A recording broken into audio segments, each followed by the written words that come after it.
в новую удмуртскую реальность, как спасение. Потому что в 90-х, когда он пришел, это, хотя и говоришь ты об отсутствии медийности, я помню, что это был настолько масштабный какой-то новый вид удмуртской жизни вообще, какой-то свободный. Это реально можно было это воспринимать как новую такую идеологию развития удмуртской вообще. И политическая была там немножко и так далее. Но вообще вся волна 90-х изменений, удмуртская там ментальность, она так поменялась.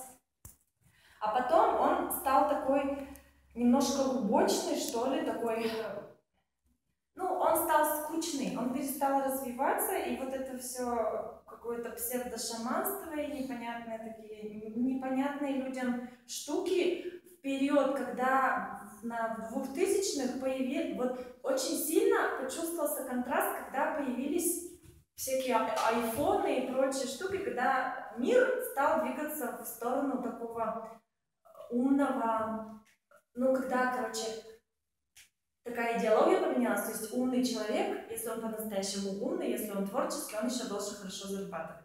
И этнотуризм ушел в такой хиппи андеграунд, и он не захотел развиваться, как вот Шостина делает сейчас, да, и не было вот этого естественного развития, коммерциализации, что ли. Сейчас он такой какой-то классный, волшебный, но вот на канве он какой-то практичный. И в плане пользы для удмуртской национальности, для всех, мне кажется, он гораздо бы, наверное,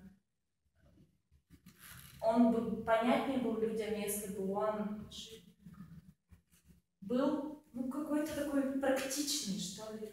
Практичный туризм, полезный для жизни, а он у нас ушел в глубокий андеграунд, мне кажется. Хорошо. Короче, я не говорю, что это плохо, мне нравится вообще туризм, но он очень локальный, очень непонятный масса. А постэтнофутуризм это что? Я не могу понять. Хорошо. Да.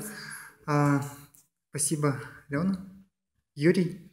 Я бы не сказал, что он не очень практичный. Вот в Волнашском районе мы сделали 23 объекта, мы их построили бесплатно, мы их подарили Волнашскому району. Они там, не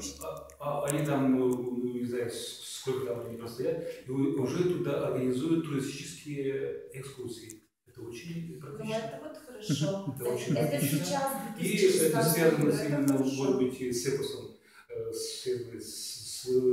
и с Зерпалами, и с Салакасарами, и с Батыром Эштереком, и тем более там очень активно в этом плане работает Анатолий Федорович Захаров, он туда возит экскурсии, то есть это очень практично. И еще мы почувствовали, вот у Натальи Шустиной 3 фестиваля, она сама там признается, что она начала после фестиваля